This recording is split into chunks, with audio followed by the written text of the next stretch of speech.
Bonjour, je suis Thomas Mesmin, partenaire chez MAD et je suis ravi de vous présenter ce nouveau MAD Talk sur la reprise dans le secteur du luxe. On a tout entendu sur les scénarios pour la reprise dans le secteur du luxe.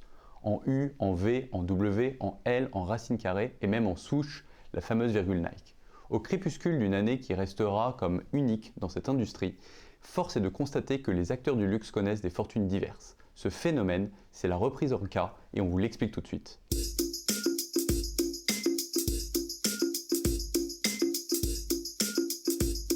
La reprise en K offre une grille de lecture simple, binaire et qui se décorrèle du petit jeu des pronostics.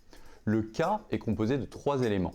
La barre verticale, qui matérialise le mur contre lequel tous les acteurs se sont heurtés au pire de la crise sanitaire lorsque la plupart des boutiques étaient fermées dans le monde. Et puis 2 barres, une barre diagonale montante qui représente le chemin de ceux qui ont une sortie vers le haut, en un mot, les vainqueurs, et une barre diagonale descendante qui représente ceux qui ont une sortie par le bas, en un mot, les perdants. Les récents résultats du 3e trimestre publiés par la maison confirment ce monde polarisé avec d'un côté des maisons capables de publier des croissances impressionnantes à 2 chiffres et de l'autre côté des maisons toujours en baisse significative. Alors il existe 2 types de gagnants et de perdants. Du côté des gagnants, il y a ceux qui sont structurellement dans un positionnement particulièrement attractif à l'heure actuelle, ce qu'on appellera un sweet spot. Par exemple, certaines marques DNVB ou des online retailers qui ont acquis une taille critique et qui sont capables d'en tirer profit. De l'autre côté, il y a des gagnants qui sont ceux qui ont fait preuve d'agilité pour s'adapter, faire pivoter leur modèle en répondant aux nouvelles attentes du client et du marché. Du côté des perdants, c'est tout l'inverse. On peut se retrouver structurellement dans un positionnement particulièrement complexe, ce qu'on appellera un hard spot. Enfin, il y a ceux qui ne parviendraient pas à s'adapter par manque d'agilité et parfois par manque de ressources. L'épisode de Covid-19 a accéléré de nombreux changements dans le luxe et force est de constater que certains acteurs étaient moins bien préparés à s'adapter et à réagir rapidement. Nous avons listé 8 ingrédients nécessaires à une sortie par le haut dans un monde post-Covid. Ces 8 ingrédients, nous les avons traités de manière très exhaustive dans notre récente étude Luxury Convalescence Fast Forwarding que vous pourrez retrouver en intégralité sur notre site. Je vous propose de synthétiser brièvement ces 8 points clés. Premier point, l'adaptabilité de l'outil supply. Au niveau de la production, souvent basée en Europe, il a fallu faire face à une forte capacité de stop and go et adapter les volumes par typologie de produits suivant les évolutions des consommations des clients. Au niveau de l'approvisionnement des boutiques, flexibilité était le maître mot. Déplacer les stocks d'une région à une autre, gérer certains produits à flux tendu pour ne pas manquer des ventes faute de stock. De nombreux acteurs n'ont pas eu cette flexibilité, parfois pour des raisons techniques ou parfois, et souvent d'ailleurs, pour des raisons de lourdeur administrative interne. Deuxième élément, le no channel. Nous sommes de ceux qui restent convaincus que la transaction dans le luxe restera durablement dans un point de vente physique. Il n'en demeure pas moins que le digital va continuer à prendre une place de choix au sein de l'industrie et des parcours clients. L'épisode Covid-19 a démontré qu'il ne servait à rien d'opposer luxe physique et luxe digital et qu'au contraire, la création de valeur venait de la combinaison de ces 2 canaux au sein de parcours clients adaptés. Le phénomène des remote sales en est le parfait exemple. Troisième élément, la qualité de réseau de distribution.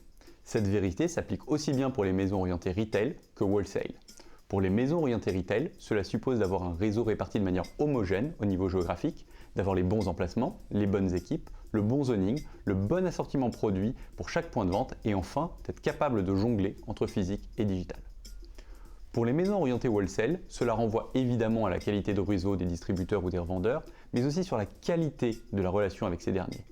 La qualité de la relation entre une maison et un vendeur se juge sur plusieurs critères, souvent basés sur la transparence, notamment sur la politique de prix de vente ou sur les niveaux de sell-out, et sur la coopération, notamment sur la formation des équipes du revendeur. Quatrième point, la Chine. Jean Révis vous l'a parfaitement expliqué lors du dernier MAD Talk, la part de marché de la Chine continentale devrait tripler pour le marché du luxe, passant de 8 à 25% dans les prochaines années.